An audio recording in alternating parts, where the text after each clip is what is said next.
Last lecture में हम लोगों ने एडजॉइंट की डेफिनेशन पढ़ी थी। 2+2 के मैट्रिक्स का एडजॉइंट कैसे इवेलुएट करते हैं वो आप लोगों को बात आता है। हम लोगों ने 3+3 मैट्रिक्स का एडजॉइंट जो है वो इवेलुएट करना सीखा था। तो एक बार उस 3+3 के मैट्रिक्स के एडजॉइंट को कैसे इवेलुएट करते हैं उसको एक बार फिर से रिकॉल कर लेते हैं।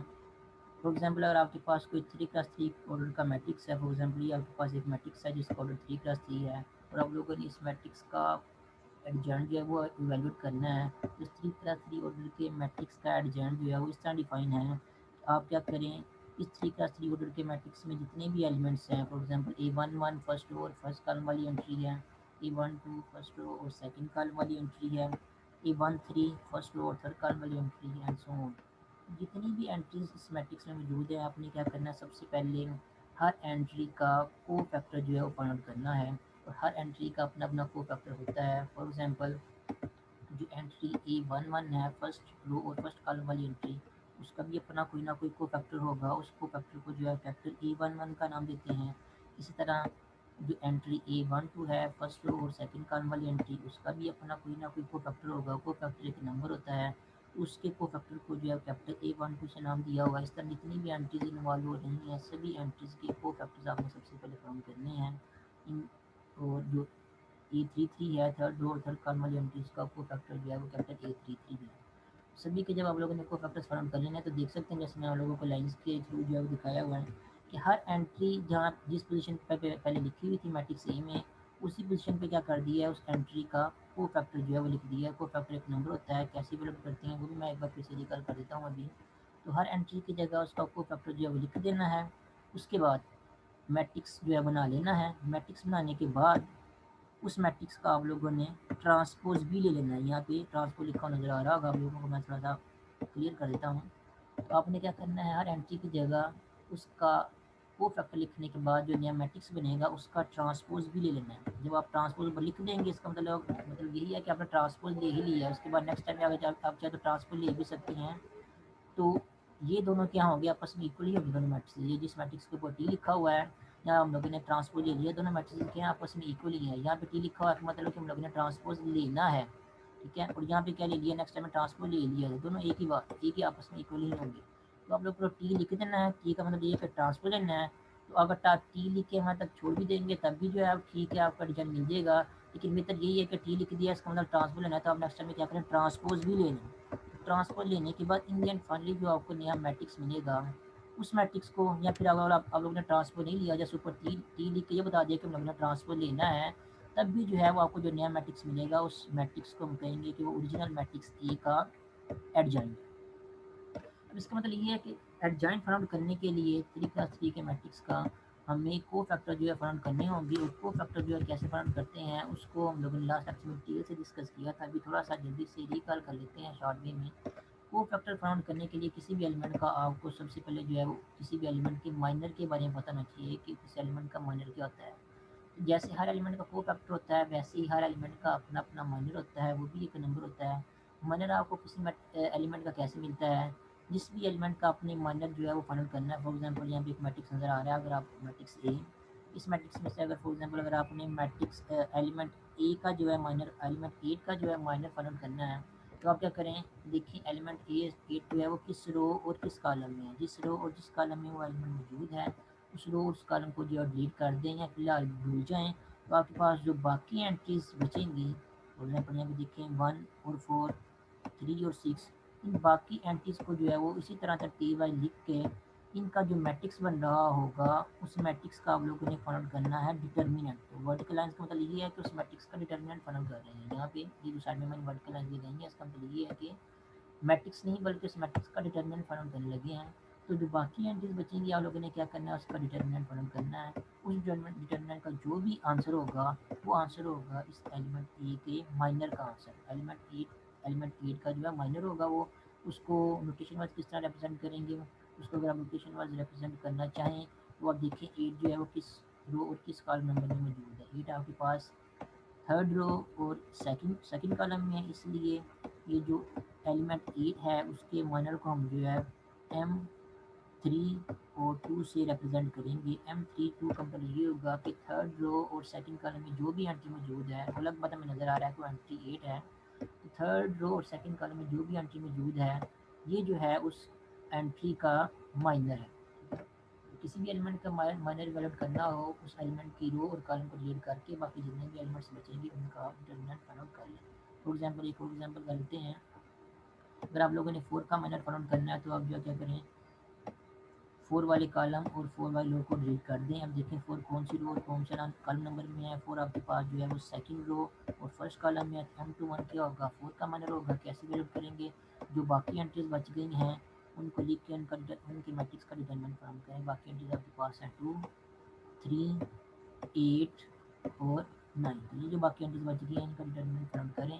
आपको जो भी आंसर मिलेगा वो आपको 4 का या M21 का 4 के माइनर का या M21 का आंसर जो है वो मिल जाएगा। तो ये था माइनर किसी भी एलिमेंट का फाइंड आउट करने का वे। उसके बाद नेक्स्ट है किसी भी एलिमेंट का को फैक्टर जो है वो कैसे फाइंड आउट कर सकते हैं। तो को फैक्टर अगर आप लोगों ने माइनर फाइंड आउट कर ली है तो को फैक्टर फाइंड आउट करना ज़्यादा मुश्किल काम नहीं है। उसके केस में अपने जैसे ये वाला फार्मूला लगाना है। जिस तरह हर एलिमेंट का अपना को फैक्टर माइनर होता है उसी तरह हर एलिमेंट का अपना को फैक्टर भी होता है। फॉर एग्जाम्पल अगर आप उसी मैट्रिक्स की बात कर लें जो यहाँ पे ऊपर आपके पास पहले से लिखा हुआ है ये वाला मैट्रिक्स ए। इस मैट्रिक्स ए में आप देख सकते हैं अगर फॉर एग्जांपल आपने इस मैट्रिक्स ए में से जो है वो लेट्स से 7 का जो है वो को फैक्टर निकालना है तो आपने ये वाला फार्मूला जो है वो यूज़ करना है। हर एलिमेंट के को फैक्टर को हम जो है वो कैपिटल ए और आई जे से जो है वो इन जनरल रिप्रेजेंट करेंगे। अगर आपने कोई पर्टिकुलर एलिमेंट कंसिडर किया हुआ है फॉर एग्जांपल अगर आपने 7 कंसिडर किया हुआ आपने 7 का को फैक्टर निकालना है तो देखिए आपके पास 7 कौन सी रो और कौन से कॉलम नंबर में है। 7 हमारे पास थर्ड रो और फर्स्ट कॉलम में है इसलिए A31 क्या होगा A31 जो थर्ड रो और फर्स्ट कॉलम वाली एंट्री है उसका को फैक्टर होगा मीन्स 7 का को फैक्टर होगा। इस तरह फॉर एग्जांपल अगर आपने 5 का को फैक्टर लिखना है तो अब देखें 5 कौन सी रो कौन से कॉलम नंबर में है 5 सेकंड रो और सेकंड कॉलम में है इसलिए A22 क्या होगा 5 का को फैक्टर या सेकंड रो और सेकंड कॉलम वाली जो एंट्री है उसका को फैक्टर होगा।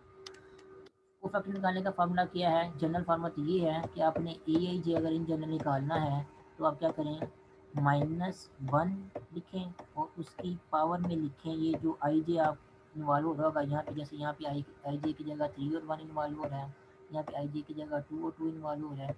इन जनरल आपके पास आई और जे यहाँ पे जो भी नंबर इन्वॉल्व हो रहा है आपने क्या करना है -1 लिख के -1 की पावर में आई प्लस जे जो दो नंबर इन्वॉल्व हो रहे होंगे इनको आपस में -1 की पावर में लिख के ऐड कर देना है। ठीक है उसके बाद नेक्स्ट इस -1 की पावर के साथ आप लोगों ने क्या करना है माइनर मल्टीप्लाई कर देना है। किसका माइनर ये जिस आई जे की बात हो रही है उसी आई जे का आप लोगों ने क्या करना है माइनर साथ में मल्टीप्लाई कर देना है।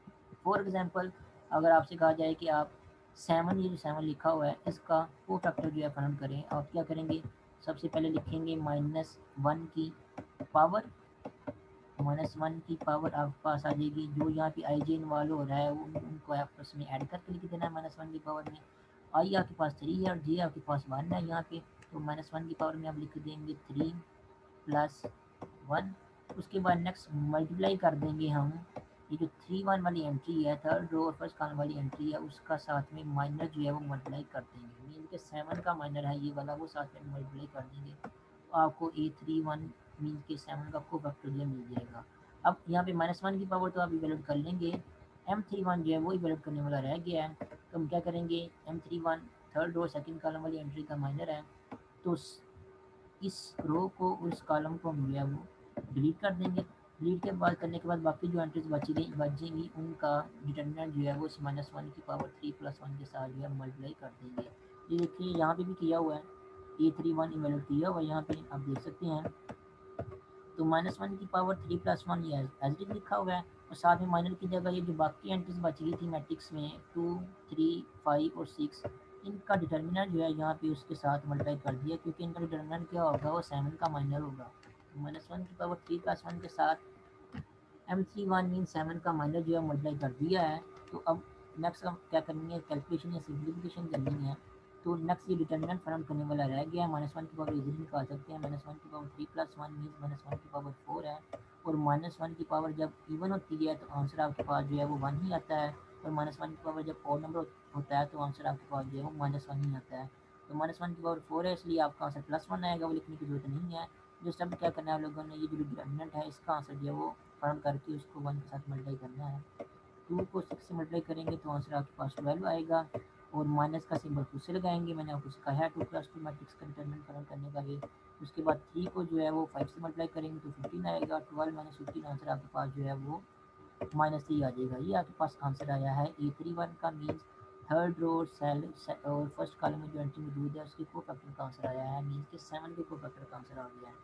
जब आप लोगों ने एडजॉइंट फाइंड करना है तो 7 की जगह आप लोगों ने क्या करना है, ये उसके जो कोफैक्टर का आंसर आया है वो आप लोगों ने 7 की जगह लिख देना है। उसी तरह फिर बाकी जितनी भी एंट्रीज़ हैं सभी एंट्रीज़ की जगह आप लोगों ने क्या करना है, उनके कोफैक्टर्स लिख देने हैं। जब सभी के कोफैक्टर्स लिख देंगे तो जो नया मैट्रिक्स बनेगा उसका आप लोगों ने ट्रांसपोज भी ऊपर लिख देना है।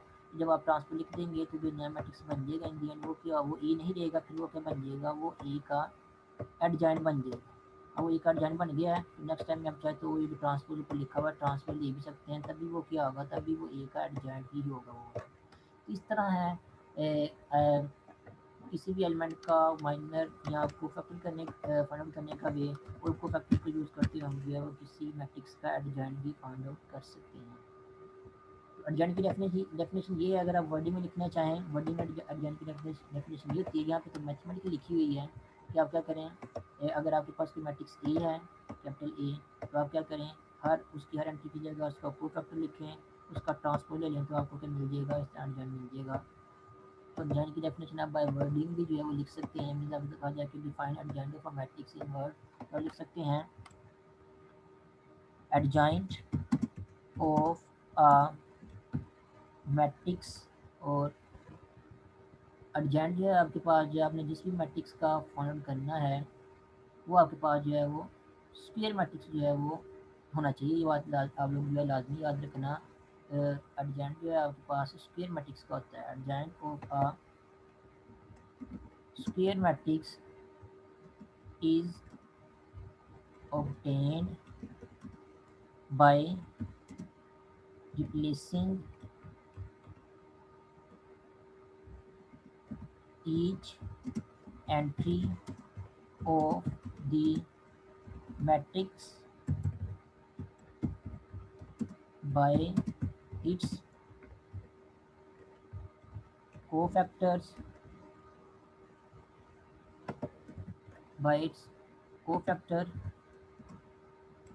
and then taking transpose of the obtained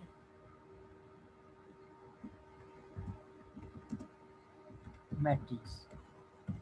adjoint आपको किसी भी स्क्वायर मैट्रिक्स का कैसे मिलेगा, क्या आप लोगों ने क्या करना है, हर एंट्री को जो है वो उस मैट्रिक्स की रिप्लेस कर देना है उसके कोफैक्टर के साथ। कोफैक्टर के साथ रिप्लेस कर देंगे तो आपको जो नया मैट्रिक्स मिलेगा आप लोगों ने क्या करना है, उसका ट्रांसपोज भी ले लेना है। ट्रांसपोज भी ले लेंगे तब आपको क्या मिलेगा, जो मैट्रिक्स आपको गिवन दिया गया है उसका एडजॉइंट जो है वो मिल जाएगा। ये जो बात मैंने यहाँ पे वर्डिंग में लिखी हुई है, आपने मैथमेटिकली जो है वो डिफाइन करके बताई हुई है एडजॉइंट की डेफिनेशन, कि आप क्या करें, एडजॉइंट जो है इसका डिफाइन होगा, हर एंट्री की जगह उसका कोफैक्टर लिखा हुआ है, वो जो नया मैट्रिक्स बन रहा है उसका उन्होंने क्या किया हुआ, ट्रांसफर लिया हुआ है। इसी बात को जो है जो मैथमेटिकल वे में लिखी हुई मैंने यहाँ पर वर्डिंग में आपको डिफाइन करके बता दिया है। तो कोशिश करें आप एडजॉइंट की डेफिनेशन को जो है वर्डिंग में जो है याद करें। अगर आप वर्डिंग में याद कर लेंगे तो आपको एडजॉइंट फाइंड करने का प्रोसीजर जो है वो भी ऑटोमेटिकली जो है वो याद हो जाएगा। तो नेक्स्ट उसके बाद डेफिनेशन हम लोगों ने करनी है इनवर्स ऑफ अ मैट्रिक्स की। इनवर्स जारी बात है नॉन सिंगुलर मैट्रिक्स का होगा। अब सिंगुलर मैट्रिक्स और नॉन सिंगुलर मैट्रिक्स कौन से होते हैं, इसकी डेफिनेशन मैंने आपको करवाई थी कि ऐसा मैट्रिक्स जिसका डिटर्मिनेंट इक्वल टू 0 हो उसको हम लोग सिंगुलर मैट्रिक्स कहते हैं, और ऐसा मैट्रिक्स जिसका डिटर्मिनेंट नॉट इक्वल टू 0 हो उसको हम जो है वो नॉन सिंगुलर मैट्रिक्स जो है वो कहते हैं। तो जिस मैट्रिक्स का डिटर्मिनेंट 0 के इक्वल हो उसका इन्वर्स हम लोग जो है वो फाइंड आउट नहीं कर सकते, क्योंकि आप देख सकते हैं एडजॉइंट का फार्मूला आपके सामने लिखा हुआ है। एडजॉइंट का फार्मूला को आप इस तरह लिख सकते हैं, adjoint of A divided by determinant of A, या फिर आप इस तरह लिख सकते हैं 1 over determinant of A multiplied by adjoint of A. दोनों केस में देख सकते हैं एक ही फार्मूला, जैसे थोड़ी सी तरतीब चेंज की हुई है। तो डिटर्मिनेंट जो है मैट्रिक्स ए का वो डिवाइड हो रहा है, तो अगर आपके डिटर्मिनेंट का आंसर 0 आ गया तो ये जो आपके पास इन दी एंड ये नंबर बनेगा वो अनडिफाइंड बन जाएगा। इसका मतलब ये है कि आपको जो है वो आंसर नहीं मिल सकेगा। तो डिटर्मिनेंट आपके पास नॉट इक्वल टू 0 होना चाहिए ताकि आप जो है इन दी एंड आंसर जो है फाइंड आउट कर सकें। तो डिटर्मिनेंट नॉट इक्वल टू 0 जिन मैट्रिसेस के केस में होता है उनको नॉन सिंगुलर मैट्रिसेस जो है वो कहते हैं। तो इनवर्स की डेफिनेशन भी जो है वो नॉन सिंगुलर मैट्रिक्स के केस में जो है यहाँ पे डिफाइन की हुई है। जब ए बी या non singular matrix then it's inverse is denoted by inverse. को याद रखें जब सिंपली सिर्फ इनवर्स की का वर्ड लिखा हुआ होता है बुक्स में, इसका मतलब ये होता है कि वहाँ पे जो है वो मल्टीप्लिकेटिव इनवर्स की जो है वो बात हो रही होती है। ठीक है। और यहाँ पे एडिटिव इनवर्स लिखा हो तो वहाँ पे ज़ाहिर बात कन्फर्म बात है एडिटिव इनवर्स की बात हो रही होगी। लेकिन जहाँ पे सिर्फ इनवर्स लिखा हो तो वहाँ पे आप लोगों ने फिर ये कंसिडर करना है कि मल्टीप्लिकेटिव इनवर्स की बात हो रही है। ठीक है। यहाँ पे जो है हर बुक में जो है वो ये नोटेशन जो है वो पहले से जो है डिफाइन की होती है कि अगर एडिटिव इनवर्स किसी की बात करें तो एडिटिव इनवर्स आप लिखें वहाँ पे। लेकिन अगर मल्टीप्लिकेटिव इनवर्स की बात हो रही है तो बार बार मल्टीप्लिकेटिव इनवर्स जो है वो ना लिखें, सिंपली इनवर्स ही लिखने। इसका मतलब जो है वो पढ़ने वाला खुद समझ जाएगा कि मल्टीप्लिकेटिव इनवर्स की बात हो रही है। वैसे इनवर्स जो है वो दो तरह की होती है, एक इनवर्स होता है एडिटिव इनवर्स और एक इनवर्स होता है मल्टीप्लिकेटिव इनवर्स। ठीक है। तो सिंपली अगर आपके पास इनवर्स लिखा हुआ हो कहीं तो फिर वो मल्टीप्लिकेटिव इनवर्स की जो है वो पॉइंट ऑफ व्यू में होगा। और अगर एडिटिव इनवर्स की बात करनी है तो वहाँ पे जो है क्लियरली जो है वो एडिटिव इनवर्स का वर्ड जो है वो लिखा हुआ होगा। ठीक है। तो मल्टीप्लिकेटिव इनवर्स भी आप यूज़ कर सकते हैं इस तरह के मैट्रिक्स ए जो है उसका मल्टीप्लिकेटिव इनवर्स जो है वो इस तरह डिफाइन होगा। या सिंपली आप यही कह सकते हैं कि मैट्रिक्स ए जो है वो उसका इनवर्स इस तरह डिफाइन होगा। इनवर्स अगर सिंपली आप कहेंगे तब भी जो है आप मल्टीप्लिकेटिव इनवर्स की बात कर रहे होंगे, एडिटिव इनवर्स की बात जो है वो नहीं कर रहे होंगे। अगर एडिटिव इनवर्स की बात करनी है तो सिर्फ अकेला इनवर्स नहीं लिखेंगे आप, फिर साथ में एडिटिव का वर्ड भी यूज़ करेंगे कि एडिटिव इनवर्स जो है मैट्रिक्स का क्या होगा। तो यहाँ पे डिफाइन की हुई है इनवर्स की डेफिनेशन। इनवर्स या मल्टीप्लिकेटिव इनवर्स के किसी भी मैट्रिक्स को जो है का जो है वो उसको इस नोटेशन से नोट करते हैं। और इस तरह डिफाइन है कि 1/डिटर्मिनेंट ऑफ ए को मल्टीप्लाई कर देंगे उस मैट्रिक्स ए के एडजेंट के साथ, तो आपको इन दी एंड जो रिजल्ट मिलेगा वो उस मैट्रिक्स ए का गिवन मैट्रिक्स ए का मल्टीप्लिकेटिव इनवर्स होगा। तो नेक्स्ट यहाँ पे एक एग्जांपल की हुई है। इनवर्स फाइंड आउट करने के लिए कहा गया है 2+2 ऑर्डर के एक मैट्रिक्स का इनवर्स फाइंड आउट करने का, इसका मतलब मल्टीप्लिकेटिव इनवर्स फाइंड आउट करने के लिए कहा गया, एडिटिव इनवर्स फाइंड आउट करने के लिए नहीं कहा गया। अगर एडिटिव इनवर्स फाइंड आउट करने के लिए कहा गया होगा तो आपको बाकायदा जो है वहाँ पे एडिटिव का वर्ड जो है वो भी लिखा हुआ मेंशन किया जाएगा क्वेश्चन में। तो मल्टीप्लिकेटिव इनवर्स फाइंड आउट करने के लिए हम क्या करेंगे, हमें फार्मूला पता है, हमें एडजॉइंट भी पता होना चाहिए और डिटरमिनेंट भी पता होना चाहिए मैट्रिक्स का। सबसे पहले हम एडजॉइंट जो फाइंड आउट कर लेते हैं। वो 2+2 कोई भी मैट्रिक्स हो आपके पास ऑर्डर का, 2+2 ऑर्डर का कोई भी मैट्रिक्स हो, उसका डिटर्मिनेंट जो है फाइंड करने के लिए हम क्या करेंगे, 3 को जो डायगोनल एंट्रीज हैं पहले उनको आपस में मल्टीप्लाई करेंगे, आंसर आपके पास आएगा 3। उसके बाद माइनस का सिंबल जो है खुद से लगाएंगे, -1 को जब 2 से मल्टीप्लाई करेंगे तो आंसर आपके पास आएगा -2। और ये वाला -2 जब इस माइनस के साथ मल्टीप्लाई होगा तो आंसर आपके पास आ जाएगा +2। 3+2 इज इक्वल टू 5। तो डिटरमिनेंट का आंसर आपके पास 5 आ गया है। नेक्स्ट हम लोगों ने फाइंड करना है adjoint of A. Adjoint of A find करने की हमें जो है वो ट्रिक पता है, वो यही है कि जो डायगोनल एंट्रीज होती हैं उनको आपस में जो है वो इंटरचेंज कर दें। तो यहाँ पे जो 3 और 1 लिखा हुआ है इसको हम क्या करेंगे, इंटरचेंज करके 1 में 3 कर देंगे। उसके अलावा जो नॉन डायगोनल एंट्रीज होती हैं उनके साइन चेंज कर देने हैं। तो -1 और 2 की जगह हम जो है वो +1 और -2 जो है वो इनके साइन चेंज कर देंगे। तो ये आपको 2+2 मैट्रिक्स का एडजॉइंट मिल जाएगा। उसके बाद नेक्स्ट फार्मूला लगाना है one over determinant of A multiplied by adjoint of A. Determinant का आंसर मेरे पास 5 आया तो 1/डिटरमिनेंट आपके पास बन जाएगा 1/5। और इसको मल्टीप्लाई कर देंगे हम मैट्रिक्स के एडजॉइंट के साथ। 1/5 को किसी भी स्केलर को किसी मैट्रिक्स के साथ मल्टीप्लाई करना हो तो स्केलर को उस मैट्रिक्स की हर एंट्री के साथ मल्टीप्लाई करते हैं। 1/5 1 1 -2 और 3 सभी एंट्रीज के साथ मल्टीप्लाई होगा। जब मल्टीप्लाई होगा तो आपको आंसर जो है वो ये वाला मैट्रिक्स मिल जाएगा। अब इन दी एंड ये जो आपके पास आंसर मिला है एक मैट्रिक्स, ये मैट्रिक्स है आपके पास मैट्रिक्स गिवन मैट्रिक्स ए का मल्टीप्लिकेटिव इनवर्स। और मल्टीप्लिकेटिव इनवर्स की अगर आप लोगों ने कंफर्मेशन करनी हो या वेरिफिकेशन करनी हो कि आपका जो आंसर है वो सही आया या नहीं आया, या वाकई मल्टीप्लिकेटिव इनवर्स है या नहीं हमारे गिवन मैट्रिक्स का, तो आप क्या कर सकते हैं, गिवन मैट्रिक्स ए को उसके मल्टीप्लिकेटिव इनवर्स के साथ जो है मल्टीप्लाई कर दें। अगर मल्टीप्लाई करने के बाद आंसर आपके पास मल्टीप्लिकेटिव आइडेंटिटी जो है वो आ रहा है इसका मतलब ये है कि बाकी आपका आंसर सही आया है, बाकी जो आपने यहाँ से निकाला है वो मल्टीपल मैट्रिक्स ए का मल्टीप्लिकेटिव इन्वर्स ही है। मीन कि अगर आप जो है वो इस मैट्रिक्स को, ये 2x2 ऑर्डर का मैट्रिक्स है, इस मैट्रिक्स को अगर आप इस मैट्रिक्स ए के साथ मल्टीप्लाई करेंगे, चाहे लेफ्ट साइड से मल्टीप्लाई करें चाहे राइट साइड से मल्टीप्लाई करें, मल्टीप्लाई करने के बाद आपके पास जो है वो इन मैट्रिक्स के केस में आपके पास 2x2 ऑर्डर का जो है आइडेंटिटी मैट्रिक्स आपको मिल जाएगा, जो ये कंफर्मेशन दे देगा कि वाकई एक मैट्रिक्स जो है दूसरे मैट्रिक्स का मल्टीप्लिकेटिव इन्वर्स है। तो यहाँ पे ए जो है वो भी इस मैट्रिक्स का मल्टीप्लिकेटिव इन्वर्स है, और ये वाला मैट्रिक्स जो है ये भी इस मैट्रिक्स का मल्टीप्लिकेटिव इन्वर्स, दोनों ही दूसरे के मल्टीप्लिकेटिव इन्वर्स बन जाते हैं। लेकिन एक वक्त में जो है वो एक ही बात करते हैं ताकि कंफ्यूजन जो है क्रिएट ना हो। यहाँ पे सिंपली हम ये कहेंगे कि ये ए इन्वर्स हमारे पास आंसर आया है, ये मैट्रिक्स ए का मल्टीप्लिकेटिव इन्वर्स है। उसके बाद नेक्स्ट है एग्जांपल नंबर 5, जिसमें हम लोगों ने 3x3 ऑर्डर के मैट्रिक्स का एडिशन जो है वो फाइंड आउट करना है, तो वो भी हम नेक्स्ट कर लेते हैं। एग्जांपल नंबर 5 में एक मैट्रिक्स आपको गिवन दिया गया, आपसे कहा जाए कि इस मैट्रिक्स ए का मल्टीप्लिकेटिव इन्वर्स जो है फाइंड आउट करें। उससे पहले हम क्या करेंगे, फार्मूला लगाने के लिए हम क्या करेंगे, अब फार्मूला लगाने के लिए हम क्या करेंगे, सबसे पहले मैट्रिक्स का जो है डिटरमिनेंट फाइंड आउट करेंगे। उसके बाद इस मैट्रिक्स का एडिशन फाइंड आउट करेंगे बाय फाइंडिंग कोफैक्टर्स। उसके बाद इसका मल्टीप्लिकेटिव इन्वर्स का आंसर जो है फाइंड आउट करेंगे। सबसे पहले डिटरमिनेंट फाइंड करना है मैट्रिक्स ए का। मैट्रिक्स ए अभी में दिया गया है, 3x3 ऑर्डर के मैट्रिक्स का डिटरमिनेंट कैसे फाइंड करते हैं ये भी मैंने आप लोगों को सिखाया हुआ है, इसकी भी मैंने काफ़ी एग्जाम्पल की हुई हैं। तो यहाँ भी एक और मजीद एग्जाम्पल कर लेते हैं। तो हम क्या करेंगे, इस मैट्रिक्स को जो है वो फर्स्ट रो से जो है एक्सपेंड कर देंगे। याद रखें मैट्रिक्स को किसी भी रो या किसी भी कॉलम से एक्सपेंड कर सकते हैं, लेकिन हम लोगों ने कोशिश यही करनी है कि फर्स्ट रो से ही हमेशा एक्सपेंड करें ताकि आपको जो है वो बार बार जो है वो डिफरेंट टाइप की कैलकुलेशन जो है वो ना करनी पड़े और कन्फ्यूजन क्रिएट ना हो। तो फर्स्ट रो से जब एक्सपेंड करेंगे तो आंसर फर्स्ट रो की जो पहली एंट्री 2 है उसको एज इट इज लिखेंगे। उसके बाद 2 जिस भी कॉलम में मौजूद है उस कॉलम को जो है हम यहाँ पे डिलीट कर देंगे, और बाकी जो एंट्रीज बच गई हैं उनका जो डिटर्मिनेंट है उसको जो है 2 के साथ मल्टीप्लाई कर देंगे। तो बाकी एंट्रीज आपके पास 1 0 -3 और 5, तो आप जो है वो देख सकते हैं 2 के साथ जो है 1 0 -3 और -5 का डिटर्मिनेंट जो मल्टीप्लाई कर दिया है। उसके बाद माइनस का सिंबल उससे लगाना है, फिर सेकंड एंट्री लिखनी है फर्स्ट रो की। सेकंड एंट्री आपके पास 1 है तो यहाँ पे 1 आ जाएगा, वो लिखे या ना लिखे कोई फर्क नहीं पड़ता उससे। फिर 1 की जो भी रो और जो भी कॉलम है उसको डिलीट कर देंगे, और जो बाकी एंट्रीज आपके पास बच गई हैं 1 0 2 और 5, 1 0 2 5 इनका डिटरमिनेंट जो है उसको -1 के साथ मल्टीप्लाई कर देंगे।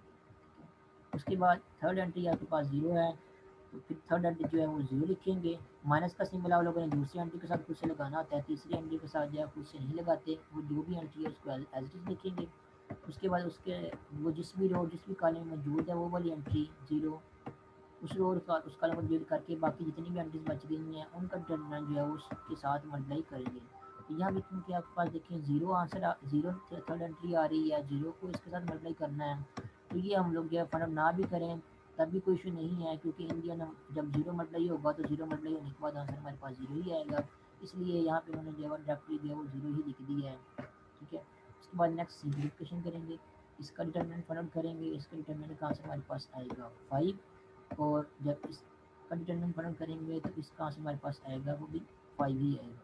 ठीक है, आंसर आपके पास इंडियन बनेगा 2 मल्टीप्लाइड बाई 5 और -1 मल्टीप्लाइड बाई 5, जिसको हम जो है वो -5 जो है वो लिख सकते हैं।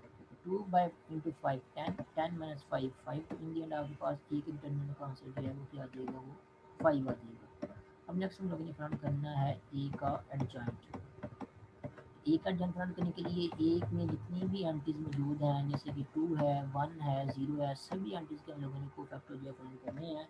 तो मैं जस्ट 2-3 एंट्रीज के कोफैक्टर फाइंड कर लेता हूँ, बाकी के आप लोग जो है खुद फाइंड कर लेना। फॉर एग्जाम्पल जो सबसे पहले एंट्री 2 है हमें उसका कोफैक्टर फाइंड करना है, तो 2 का कोफैक्टर क्या होगा, -1 की पावर 2 के कोफैक्टर को जो है वो ए 1 से डिनोट करेंगे, तो वो 2 का कोफैक्टर होगा -1 की पावर 1 प्लस 1, जो यहाँ पे 1 1 आ रही है ये वाला आई की जगह। उसके बाद 2 वाली रो और 2 वाले कॉलम को डिलीट कर देना है, तो बाकी आपके पास जो भी एंट्रीज बचेगी उनका डिटरमिनेंट जो है वो इसके साथ मल्टीप्लाई कर देना है। बाकी एंट्रीज आपके पास है 1 0 -3 और 5, इनका डिटरमिनेंट जो है -1 की पावर के साथ मल्टीप्लाई करना है, उनका डिटरमिनेंट क्या आएगा वो यहाँ भी हम लोगों ने मदद किया हुआ है। इनका डिटरमिनेंट का आंसर हमारे पास आता है 5, तो यहाँ पे आपके पास आ जाएगा इंडियन -1 की पावर 2 और साथ में ये जो डिटरमिनेंट मल्टीप्लाई हो रहा है इसका आंसर आपके पास आ जाएगा 5, तो साथ में 5 मल्टीप्लाई कर देंगे। नेक्स्ट -1 की पावर 2 बनता है इवन हो तो वहाँ से हमारे पास 1 ही आता है, तो यहाँ पे 1 मल्टीप्लाइड बाय 5, तो आपके पास आंसर आ जाएगा इन दी एंड A11 का आंसर 5 आ जाएगा। तो 2 जो है उसका कोफैक्टर क्या है 5 है। ये यहाँ पे भी फाइंड आउट किया है कैलकुलेशन में, आप देख सकते हैं A11 जो है उसका आंसर जो है वो 5 फाइंड आउट किया। इस तरह अगर आप लोगों ने कोफैक्टर फाइंड आउट करना है 1 का, मीन्स इस 1 का फर्स्ट रो और सेकंड कॉलम वाली एंट्री का, तभी हम क्या करेंगे, इसको हम जो है नाम दे देंगे, इसका नाम होगा ए, कैपिटल A12 मीन्स ये फर्स्ट रो और सेकंड कॉलम वाली एंट्री है, मीन्स 1 का कोफैक्टर फाइंड कर रहे हैं हम लोग। तो यहाँ पे क्या आ जाएगा -1 की पावर i+2, और सॉरी 1+2, 1 और 2 क्या हो, यहाँ पे जो आई की जगह इन्वॉल्व हो रहे हैं, और मैट्रिक्स में 1 जिस रो जिस कॉलम में उसको डिलीट करके बाकी जितनी भी एंट्रीज बचेंगी उनका डिटरमिनेंट जो है इसके साथ मल्टीप्लाई कर देना है। तो डिटरमिनेंट मल्टीप्लाई कर दिया। नेक्स्ट यहाँ पे अब डिटरमिनेंट फाइंड करेंगे। -1 की पावर जो है 1 + 2 वो 3 की होती है, और -1 की पावर जब 3 या कोई और नंबर हो तो उसका आंसर -1 ही आता है।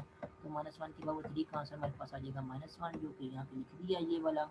उसके बाद नेक्स्ट इसका डिटरमिनेंट मल्टीप्लाई हो रहा है, तो 1 को 5 से मल्टीप्लाई करेंगे तो 5 आएगा, और -0 को 2 से मल्टीप्लाई करेंगे तो वहाँ पे 0 आएगा। 5 - 0 5 ही रहेगा, और ये जो बाहर वाला माइनस है वो जब 5 से मल्टीप्लाई होगा तो आंसर आपके पास आ जाएगा -5। तो ये आपके पास आ गया है फर्स्ट और सेकंड कॉलम वाला जो कॉलम वाली जो एंट्री है 1, उसका आपको जो है वो कोफैक्टर मिल गया है। इस तरह जितने भी एलिमेंट्स मैट्रिक्स में इन्वॉल्व हो रहे हैं आप लोगों ने क्या करना है, सभी के कोफैक्टर जो है फाइंड करने हैं, यहाँ पे फाइंड किए हुए हैं। प्रोसीजर सबको फाइंड करने का वो जो है वो सेम ही है, तो सभी को सेम प्रोसीजर से जो है वो यूज़ करते हैं आप लोगों ने उनका जो है कोफैक्टर जो है फाइंड करने हैं। कोफैक्टर्स फाइंड करने के बाद नेक्स्ट आप लोगों ने क्या करना है, हर एंट्री की जगह जो है उसका कोफैक्टर जो है वो लिख देना है। फॉर एग्जाम्पल अब देख सकते हैं हमारे पास पहली रो की जो 3 एंट्रीज थी उनका कोफैक्टर आया था 5, -5 और -5। यहाँ पे क्या किया हुआ है, जो पहली रो की 3 एंट्री थी उनका कोफैक्टर जो है वो लिख दिया है 5, -5 और -5। अब देखेंगे कि इनको कॉलम में लिखा हुआ है, कॉलम में क्यों लिखा है, उन्होंने ट्रांसपोज भी जो है यहाँ पे डायरेक्ट ले लिया हुआ है। मैंने आपको डिजाइन की डेफिनेशन बताई थी कि सबसे पहले आपने मैट्रिक्स लिखना है, हर एंट्री की जगह उसका कोफैक्टर लिखना है, मीन्स पहली एंट्री का कोफैक्टर 5 था, बाकी जो 2 एंट्रीज थी उनका कोफैक्टर क्या था -5 था। ठीक है, ये आपके पास मैट्रिक्स बनेंगे। इस तरह बाकी एंट्रीज के भी आप लोगों ने क्या करना है, कोफैक्टर फाइंड आउट करके यहाँ पे लिख देने हैं, जो कि यहाँ पे फाइंड आउट किए हों ये सारे साइड पे। उसके बाद जो आपको ये मैट्रिक्स जो बन गया आपके पास, इस मैट्रिक्स का आप लोगों ने क्या करना है, ट्रांसपोज भी ले लेना है। जब ट्रांसपोज ले लेंगे तभी आपको जो है वो इन दी एंड एडजॉइंट मिलेगा ए का। तो यहाँ पे उन्होंने क्या किया कैलकुलेशन, उन्होंने डायरेक्टली जो है वो ट्रांसपोज भी ले लिया हुआ है। देखिए इस मैट्रिक्स का आप ट्रांसपोज लेंगे, ये वाला ट्रांसपोज लेंगे, तो ये जो पहली रो है ये क्या होगी, ये कॉलम में चेंज हो जाएगी, तो आपके पास जो है वो ये वाला आंसर बन जाएगा। उसी तरह पे जो दूसरी रो और तीसरी रो होंगी उनको भी क्या कर दिया, कॉलम में चेंज कर दिया। तो क्लियरली आपको पता चल रहा है कि उन्होंने ट्रांसपोज भी यहाँ पे डायरेक्टली ले लिया हुआ है। तो हर एंट्री की जगह उसका कोफैक्टर पुट करके उन्होंने ट्रांसपोज भी ले लिया हुआ है, और ट्रांसपोज लेने के बाद आपको इन दिनों उन्होंने एडजॉइंट का आंसर बता दिया है कि आपके जो मैट्रिक्स गिवन मैट्रिक्स आपको दिया गया है उसके एडजॉइंट का आंसर है। नेक्स्ट अब हम लोगों ने क्या करना है, मल्टीप्लिकेटिव इन्वर्स फाइंड करना है। तो क्या करेंगे, 1/डिटर्मिनेंट ऑफ ए को हम क्या करेंगे, एडजॉइंट के साथ जो है वो मल्टीप्लाई कर देंगे। तो डिटर्मिनेंट का आंसर हमारे पास 5 आया था, तो 1/5 को हम क्या करेंगे, जो एडजॉइंट का आंसर हमारे पास ये वाला आया है उसके साथ हम मल्टीप्लाई कर देंगे। तो मल्टीप्लाई करने के बाद इंडियन हमें ये वाला मैट्रिक्स मिल जाएगा। ये वाला मैट्रिक्स क्या है, आपके पास आपको जो गिवन मैट्रिक्स दिया गया था उस मैट्रिक्स का मल्टीप्लिकेटिव इन्वर्स है, और वही हमें क्लास में फाइंड करने के लिए कहा गया था। तो अभी की मीटिंग के लिए इतना ही काफ़ी है, बाकी भी नेक्स्ट मीटिंग में करते हैं।